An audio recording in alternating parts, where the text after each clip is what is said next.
Parte 4. Cuestiones teológicas. Cuestión número 53. ¿Odia Dios a los demonios? La respuesta es no. Dios no odia nada ni a nadie. Es un acto de amor puro. No cabe el odio en Dios. El obrar de Dios es un solo acto de amor en el que estamos incluidos todos. Decimos que Dios ama u odia, ama más o menos, según los efectos que proceden de Él hacia nosotros. Si Dios permite el castigo del pecador, decimos que Dios castiga al pecador. Si Dios premia al virtuoso, decimos que ama al virtuoso. Si Dios premia más en el cielo al más santo, decimos que Dios ama más al santo. Y así podríamos seguir con todas las gradaciones posibles y todas las especies de bendiciones, premios, sufrimientos y condenas. Pero esto es así según nosotros, como diría Santo Tomás de Aquino, porque en Dios solo existe un solo acto de su voluntad, y su voluntad solo ama. Y eso es lo terrible. Los condenados no pueden pedir misericordia de Dios, porque ha sido el amor infinito el que les ha condenado por toda la eternidad. En la Divina Comedia, Dante coloca esta inscripción en el dintel de entrada al infierno: por mí se va a la ciudad del llanto, por mí se va al eterno dolor, por mí se va hacia la raza condenada. Me hizo la divina potestad, la suprema sabiduría y el primer amor. Oh, vosotros los que entráis, abandonad toda esperanza. Lo terrible de esta inscripción, por más literaria que sea, es que es verdad que ha sido el amor y no el odio el que ha permitido la existencia del infierno. Luego, no se puede apelar al amor para que destruya el infierno. Dios ama a los demonios, pero les condena. Si Dios no odia, tampoco el exorcista debe odiar cuando realiza el exorcismo. El demonio puede decir cosas que le inciten a odiarle, para así dificultar el exorcismo. Recuerdo un exorcismo en el que la madre perdió el control de sí y se dirigió furiosa contra el demonio que poseía a su hija. Con toda tranquilidad, el demonio sonrió malévolamente y le dijo: con odio no me sacarás. Cuestión número 54. ¿Pueden los demonios aunar y concentrar sus esfuerzos para influir en una sociedad?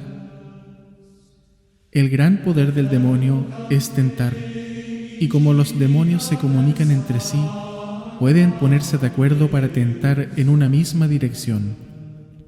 En 1932, los demonios entendieron perfectamente que para sus planes era mejor tentar a la gente para que votase a ese candidato bastante desconocido que era Hitler.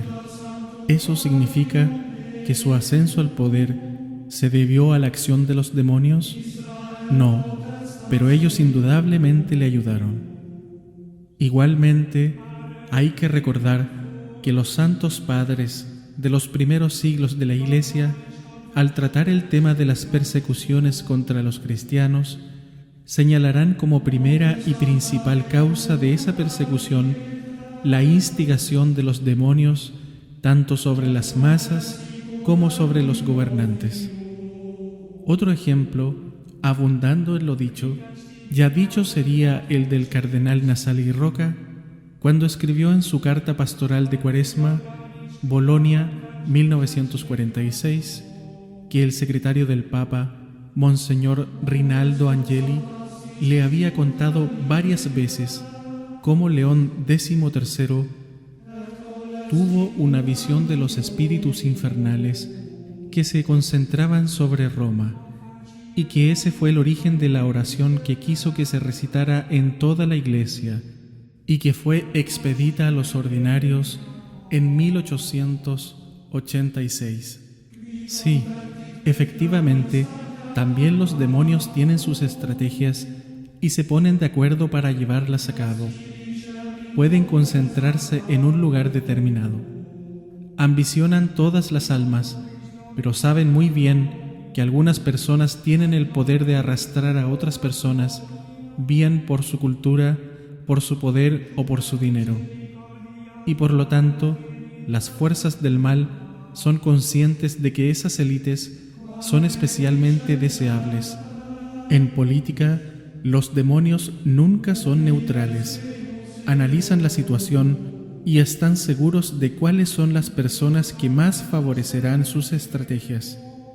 Afortunadamente, el lado del bien tiene a sus ángeles y a las muchas personas que con su oración desbaratan los planes de las tinieblas. Por eso es tan importante la oración y el sacrificio. Los monasterios, las personas orantes, son las fuerzas invisibles que no solo contrarrestan el poder del infierno en este mundo, sino que envían sobreabundantemente todo tipo de bendiciones sobre nosotros. Aunque explicar esta lucha invisible de poderes espirituales no nos debe hacer olvidar que los autores de nuestra historia somos nosotros. Todas estas fuerzas invisibles del mal solo son una influencia, y al final cada hombre hace lo que quiere y es responsable de lo que hace. Ni todos los demonios del mundo pueden obligar a alguien, aunque sea un pecador, a tomar una decisión si él decide tomar la otra. El poder de la oración es tan poderoso como los mayores ejércitos o las mayores fortunas. Una sola persona, humilde y desconocida, con su oración puede evitar guerras, puede evitar que ideologías políticas malignas lleguen al poder. Solo los demonios saben hasta qué punto es temible la oración para ellos. Cuestión número 55. ¿Por qué Satanás no se manifiesta a los hombres desplegando todo su poder? Así como el Mesías se manifestó con milagros y muchos creyeron en él, así también el diablo podría manifestar plenamente su poder para engañar y seducir a las multitudes. ¿Qué duda cabe que si Satán se manifestara abiertamente bajo la apariencia de ángel de luz, muchos le seguirían? Podría hacer portentos, sanar algunas enfermedades, predecir cosas futuras. La razón por la que Satán no despliega sus facultades a plena luz nos la da Pablo. Y sabéis lo que ahora lo retiene, para que se revele a su debido tiempo, pues el misterio de la iniquidad está actuando ya. Solo hasta que se retire de en medio el que lo retiene ahora, y entonces se revelará el impío, cuya venida, dada la energía del adversario, estará acompañada de toda clase de prodigios, señales y portentos propios de la mentira. Segunda de Tesalonicenses capítulo 2, versículos 6 al 9. El diablo es soberbio, querría ser adorado, y que la gente es débil, muchos serían engañados, pero no puede desplegar su poder. Dios retiene la manifestación de su fuerza. Hasta Satán, que odia a Dios y que trata de hacer todo el mal que pueda, está atado a los designios de la voluntad de Dios. Y el designio de Dios es que Él no podrá manifestarse abiertamente hasta que llegue el fin de los tiempos. Hasta que llegue ese momento, los portentos están limitados solo a los pequeños grupos satánicos, donde sí que puede, al ser invocado, mostrarse. Por esas reducidas actuaciones extraordinarias y por su obrar ordinario, es decir, la tentación, y por la concentración de fuerzas demoníacas en lugares y momentos concretos para aunar fuerzas y lograr algo. Por todo eso, dice San Pablo en la epístola que el misterio de la iniquidad está actuando ya, pero que no se ha revelado todavía. Cuestión número 56. Dentro de la Iglesia, ¿a quién odia más? La Iglesia cuenta en su seno con cardenales, arzobispos, pastores de todo tipo, teólogos, personas dedicadas a la caridad, misioneros, etc. Pero lo que más odia el demonio es el ascetismo. Esto podemos decirlo con seguridad, porque a nadie tienta tanto como al que se dedica a la ascesis. Cualquiera que esté dedicado a cualquier ministerio o función eclesial, lleve en ello los años que lleve, si se dedica a hacer la prueba de comenzar una vida más ascética, comprobará que las tentaciones se multiplicarán por 100. Ello se debe a que el maligno sabe muy bien que la ascesis es una fuerza poderosísima, es la fuerza de la cruz, y que la fuerza de la cruz quebranta su influencia en este mundo. Alguien podría decir que lo que más debería temer el demonio es el amor, y que por tanto lo que más debería odiar él serían las obras de caridad. Pero el demonio sabe al que comienza la vía del ascetismo. Si persevera, Dios le concederá el don de la caridad en grado eximio, mientras que el que se dedica a obras de caridad solamente, quizás nunca llegue a comenzar una vida ascética. Hay personas que se han dedicado toda la vida a obras de caridad y sin embargo albergan en su espíritu muchos defectos. Uno puede dedicarse a ayudar a los pobres, a los enfermos, por ejemplo, y sin embargo hacerlo con murmuraciones, juicio crítico, desobediencias, etc. Mientras que el asceta, si persevera en la purificación gradual de su alma, obtendrá todos los dones. Por eso, el demonio odia mucho más al asceta que a la jerarquía eclesiástica o a los mismos exorcistas. El exorcista expulsa 1, 2, una docena de demonios. El hombre que se mortifica quebranta de un modo mucho más poderoso la influencia demoníaca en este mundo, por el mero hecho de sobrellevar sobre su cuerpo y su espíritu la pasión cotidiana de su vida crucificada. Cuestión número 57. Mientras anduvo Jesús en carne mortal sobre la tierra, ¿sabía el demonio que Él era el Mesías? Como ya se ha dicho, el demonio no lo sabe todo, ni siquiera sabe todo lo que sucede en la tierra. Los demonios recorren este mundo, están entre nosotros, pero yendo y viniendo. Los espíritus malignos, de un modo muy especial, vigilan a los santos. A los demonios no se les pasó por alto que Jesús era un hombre especialmente santo. El maligno veía que Jesús y María eran los humanos más santos que habitaban la tierra. No percibía en ellos la comisión de ningún pecado, ni siquiera de imperfección moral alguna. El diablo puede ser un pecador, pero sopesa y pondera perfectamente la virtud. En este aspecto, podemos decir que es un consumado valorador de la virtud. Es un consumado tasador de joyas espirituales. Esta tarea, la de valorar, la realiza como el más perfecto maestro de la vida espiritual. Pero a pesar de que Jesús y María estaban siendo vigilados, Él solo veía su cuerpo. La divinidad de Jesús es un atributo invisible. Cuando dieron comienzo los milagros de la vida pública de Jesús, los demonios cada vez se preguntarían con más insistencia si aquel era un profeta más o era el Mesías. La sospecha, poco a poco, iría dando lugar a la certeza. La sospecha iba creciendo no solo por lo que hacía, sino también por lo que decía y enseñaba. Puede que los apóstoles, en algunas ocasiones, escucharan a Jesús amodorrados y aburridos. Desde luego, los que no se perdían ni una palabra eran los demonios. Tras deliberaciones, y análisis entre ellos, la certeza de que Él era Dios, pronto, muy pronto, debió quedar clara. Pero aunque les quedó claro que aquel hombre no era un hombre más, el asunto hubiera sido complejo para un teólogo humano. Moisés había hecho milagros espectaculares. Es cierto que Jesús hacía milagros que iban más allá de una naturaleza angélica, resucitar a muertos, por ejemplo.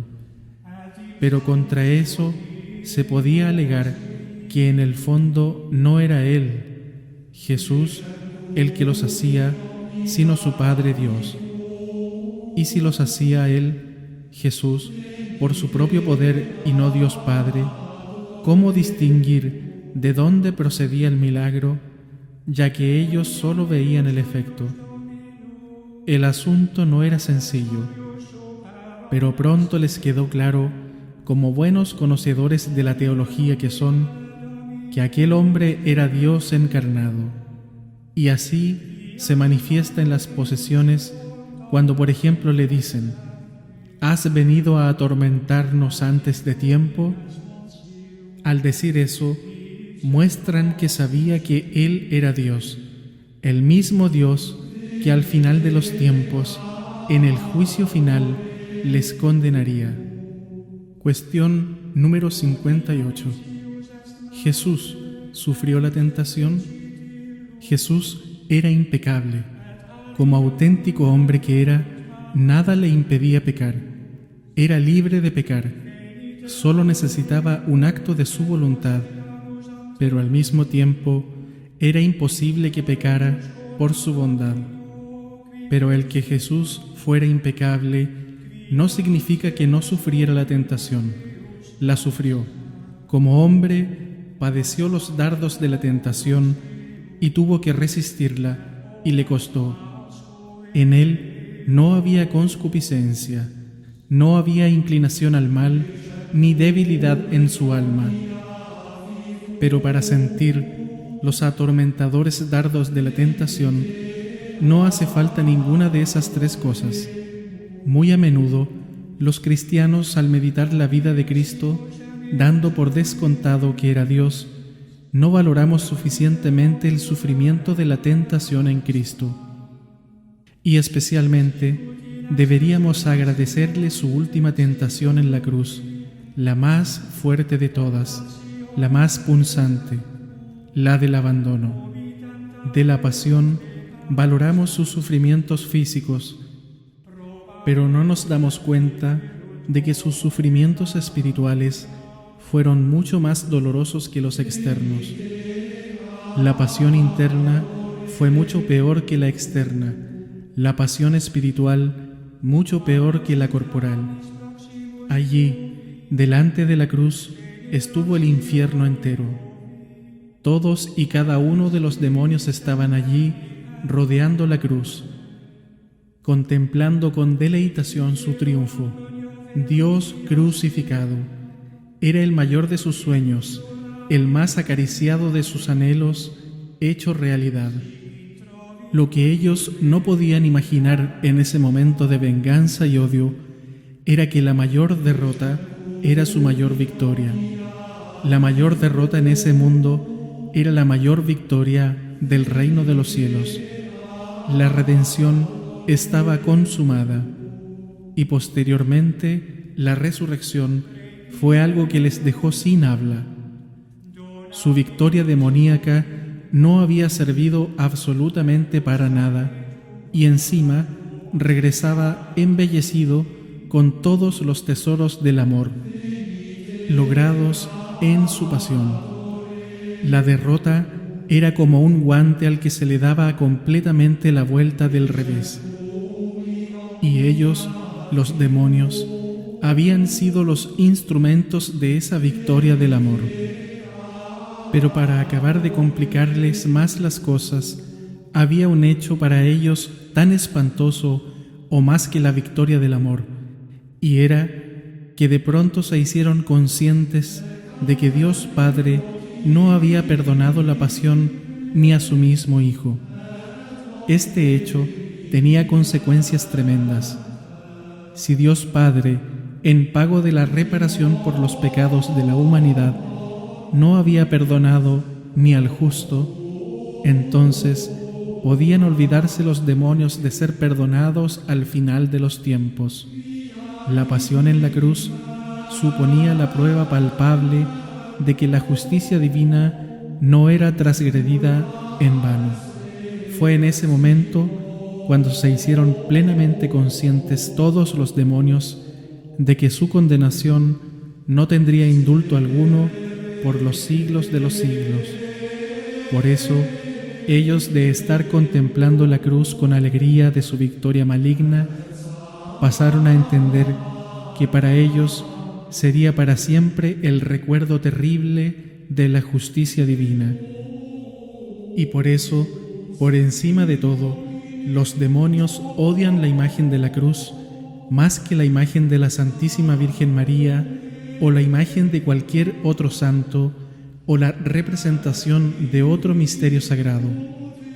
El recuerdo de lo que ellos contemplaron como testigos hace 2000 años presentes allí es un recuerdo que querrían borrar de sus mentes y no pueden. En la visión de cualquier cruz recuerdan su derrota y recuerdan que allí perdieron la esperanza de cualquier amnistía. Cuestión número 59. ¿Cuál fue la criatura más excelsa creada por Dios? ¿La Virgen o Lucifer? La palabra Lucifer es una palabra latina que significa estrella de la mañana. Nota número 5. Yo, el autor, no suelo hacer juicios de valor sobre las cuestiones que he escrito, pero esta cuestión es mi favorita de todas las que hay en Summa Daemoniaca. Fin de la nota número 5.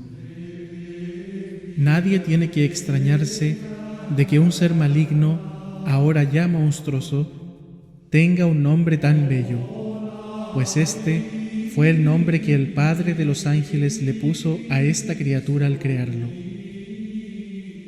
Lo cierto es que este era su nombre antes de caer. Se da por supuesto que Lucifer era la más alta naturaleza angélica creada por Dios.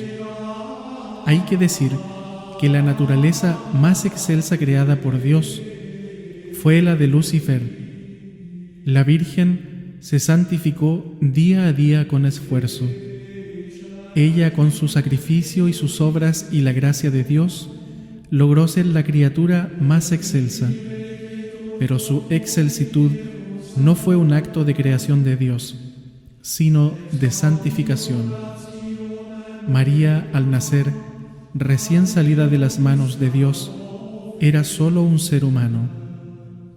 Es seguro que el Creador, incluso nada más nacer, le debió conceder grandes perfecciones a su alma.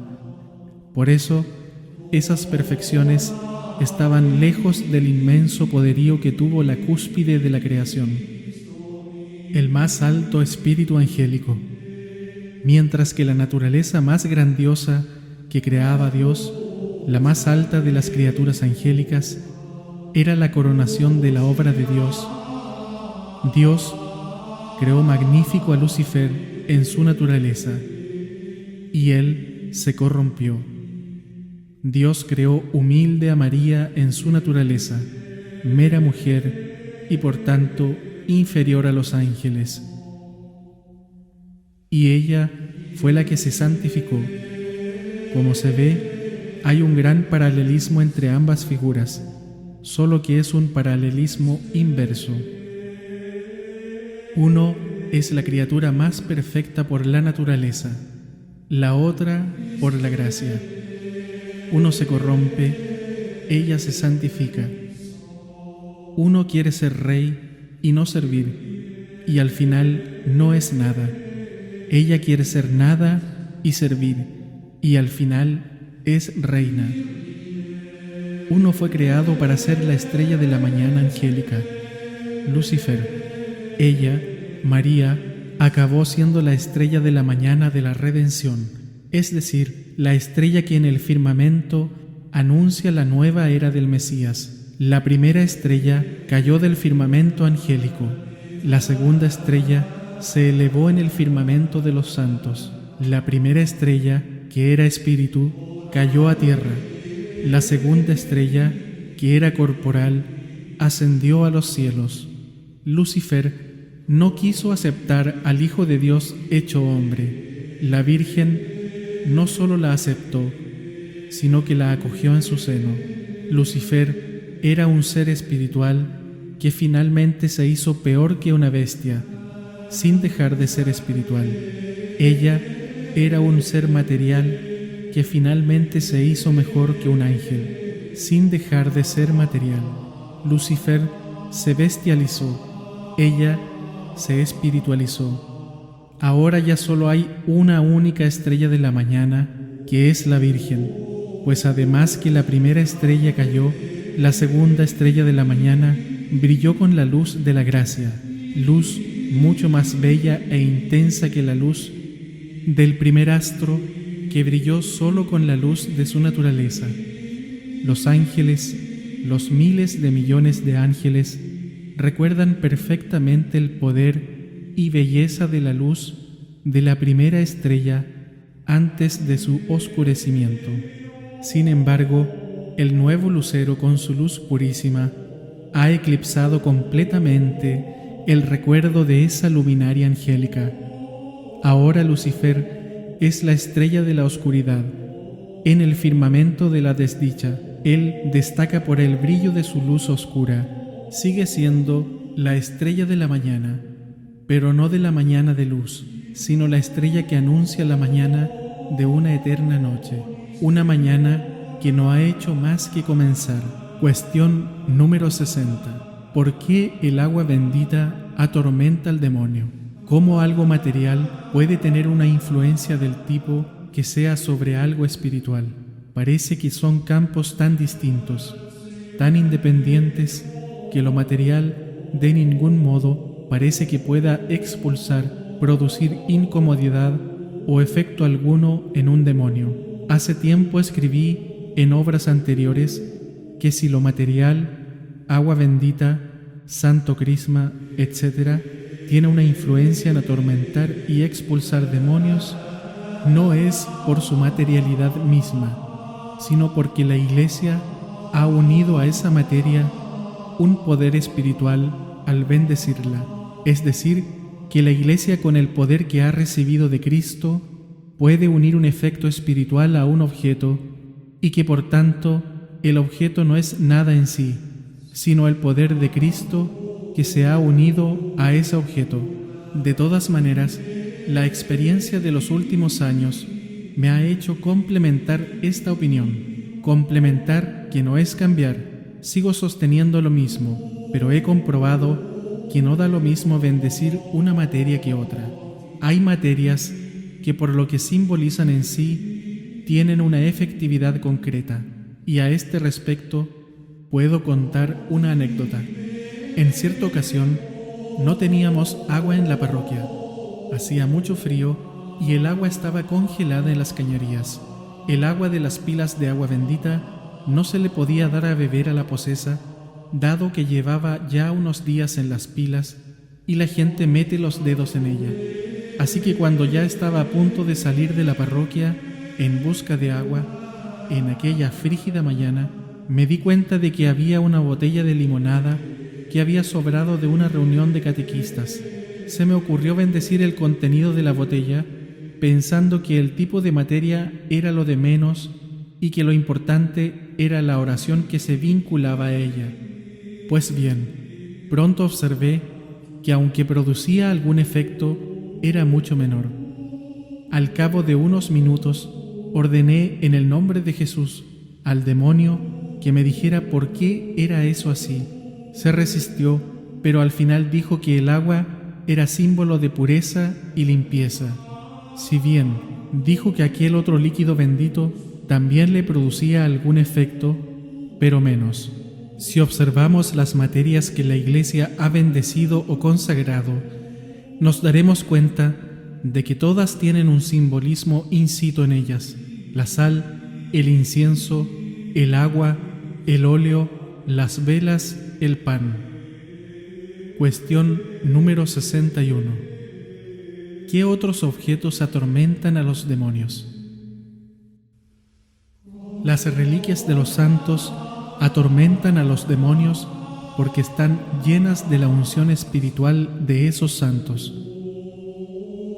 Un crucifijo atormenta al demonio, incluso aunque no esté bendecido, porque le recuerda su derrota en el Calvario y el triunfo de Dios le recuerda que Él será su juez en el juicio final. Lo mismo es válido para todas las imágenes religiosas.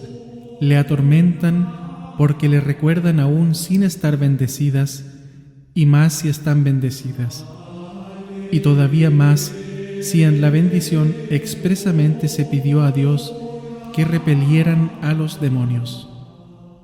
Cuestión número 62. ¿Cuál es el demonio meridiano? La asedia es la continuada e intensa desgana por las cosas espirituales que sufren los ascetas en determinado momento de la evolución de su vida interior. Al demonio que tienta a los que se mortifican con la asedia se le ha llamado por la tradición demonio meridiano.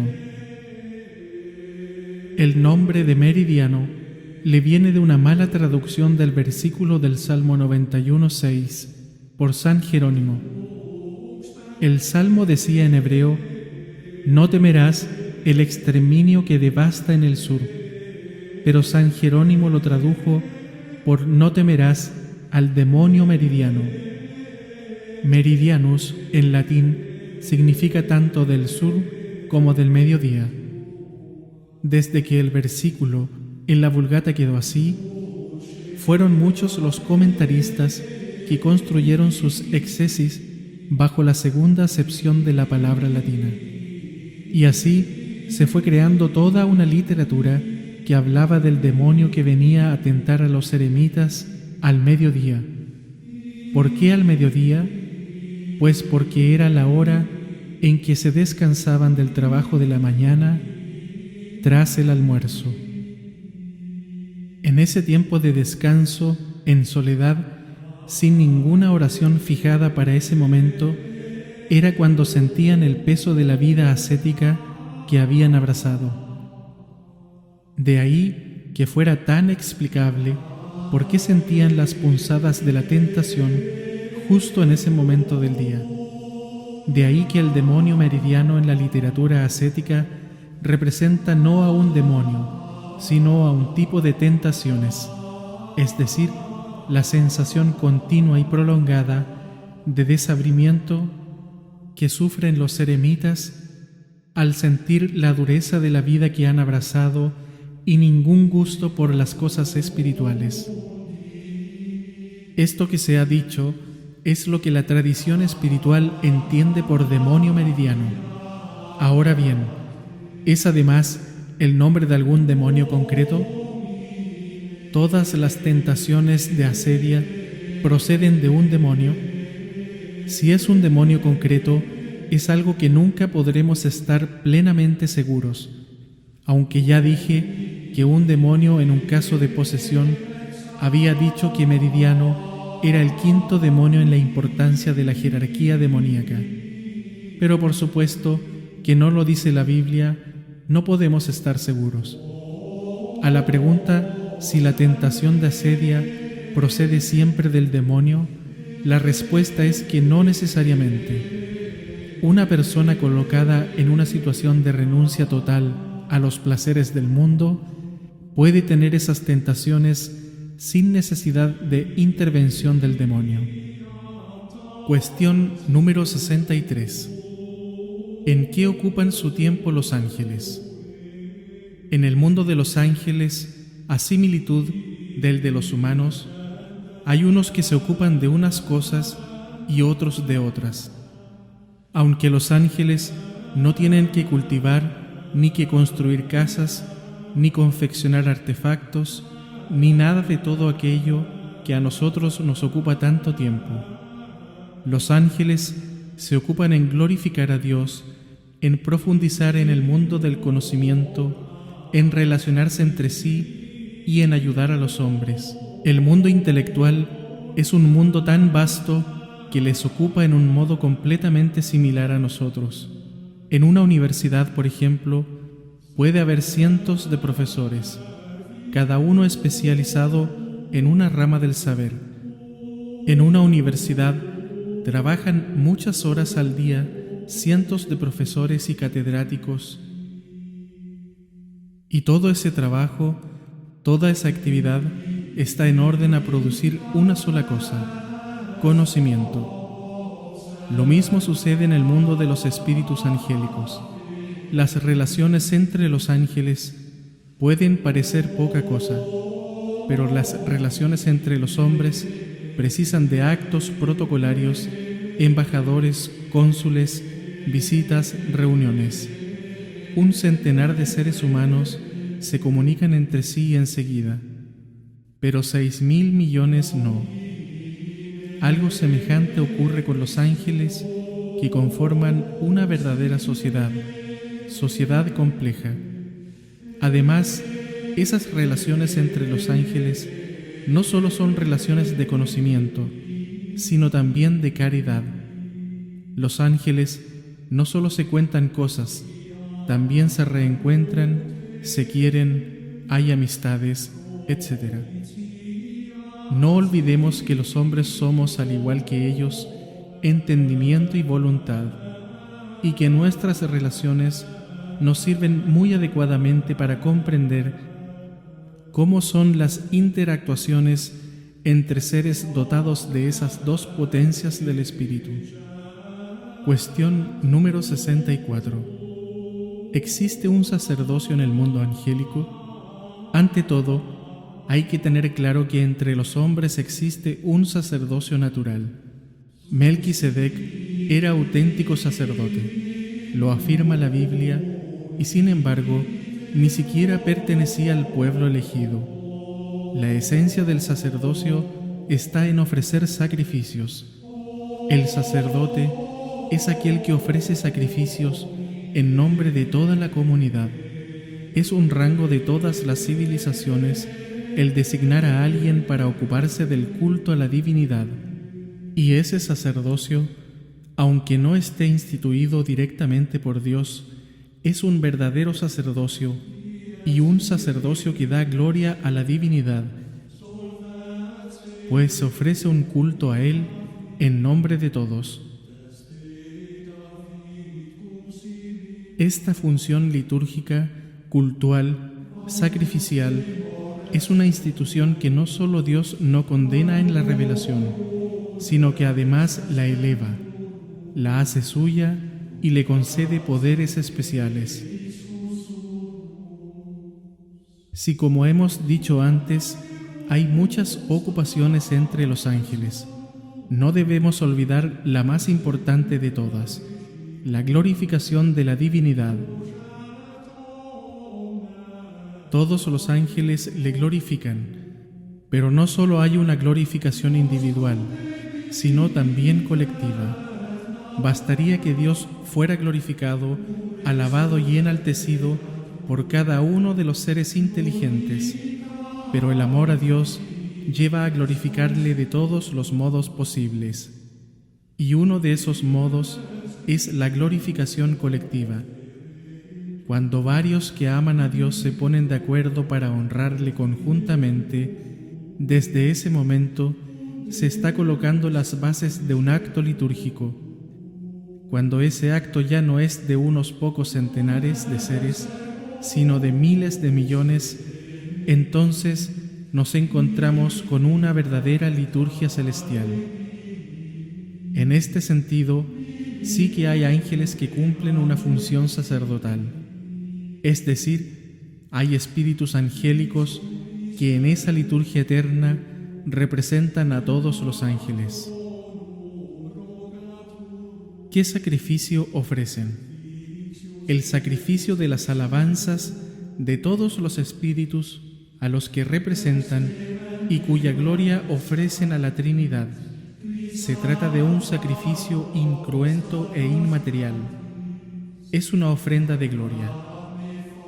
Nota número 6. Debo decir que esta cuestión acerca del sacerdocio de los ángeles se me planteó por primera vez dando vueltas a la etimología del nombre Leviatán. En el Antiguo Testamento, Leví era el nombre del sacerdote por excelencia. ¿No podría ser que el Leviatán fuera la corrupción de Leví, así como Judas Iscariote fue la corrupción de un apóstol? ¿Habría cumplido Leviatán antes de caer una función sacerdotal? Solo Dios lo sabe. Desde luego en la Biblia los nombres no son casuales, todos encierran un misterio, y el más terrible de todos los demonios tiene el nombre del sacerdote por excelencia. En mi opinión personal, Leviatán es la corrupción de Leví. Fin de la nota número 6. Cuestión número 65. ¿Es adecuado pintar al demonio con cuerpo de hombre y cuernos? Ya se ha dicho que el demonio no tiene forma alguna que se pueda ver, así que ese modo de representación tradicional con cuernos es completamente convencional. Es decir, se trata de un signo asentado por la tradición occidental durante siglos, que es portador de un significante. De todas maneras, es un signo muy adecuado porque combina dos elementos: la racionalidad representada por la forma humana, única forma visual que conocemos de ser racional, y la bestialidad simbolizada por los cuernos, rabos y garras. De manera que se trata de un signo muy simple, pero que refleja tanto la inteligencia como el carácter lleno de furia de animalesca bestialidad, que caracteriza a las manifestaciones de ellos en todas las épocas a través de los posesos. Igualmente, el modo de representar a los ángeles que ha decantado la tradición iconográfica es muy adecuada. El ángel, al ser representado como hombre con alas, es un modo de significar por el aspecto humano la racionalidad y por las alas la sutilidad. Es decir, las alas representan la capacidad de transportarse de un lugar a otro a voluntad, sin obstáculos. También es curioso observar que los ángeles son representados vestidos, mientras que los demonios no, como signo de su carácter bestial. Cuestión número 66. ¿Por qué hay agua bendita a la entrada de las iglesias? Si uno se santigua con agua bendita con devoción, eso produce tres efectos: atrae la gracia divina, purifica el alma y aleja el demonio. Ese gesto de santiguarse con esa agua nos atrae gracias divinas por la oración de la Iglesia. La Iglesia ha orado sobre esa agua con el poder de la cruz de Cristo. El poder sacerdotal ha dejado una influencia sobre esa agua. Al mismo tiempo, purifica parte de nuestros pecados, tanto los veniales como el reato que quede en nuestra alma. El tercer poder del agua bendita es alejar al demonio. El demonio puede entrar perfectamente en una iglesia. Sus muros no le contienen. El suelo sagrado no lo refrena. Sin embargo, el agua bendita sí que la aleja. La gente se suele quejar de que se distrae mucho en la iglesia. El demonio tiene gran interés en distraernos justo cuando vamos a estar en contacto con las realidades sagradas. Por eso es tan útil el agua bendita en la entrada. Aún usando el agua bendita, podemos despistarnos, pero tendremos la seguridad de que las distracciones proceden de nosotros y no del demonio. Aunque nosotros, con los ojos del cuerpo, no podamos ver la cruz que forma el agua bendita en nuestro cuerpo al santiguarnos, el demonio sí que la ve. Para él, esa cruz es de fuego, es como una coraza que no puede traspasar. Insisto, en que santiguarse con agua bendita al entrar a una iglesia no es un mero símbolo. Es un símbolo, pero esa agua tiene un poder que Cristo ganó con sus sufrimientos en la cruz y que el sacerdote administra con toda facilidad. Cuestión número 67. ¿Es el demonio un mero símbolo del mal o existe en la realidad?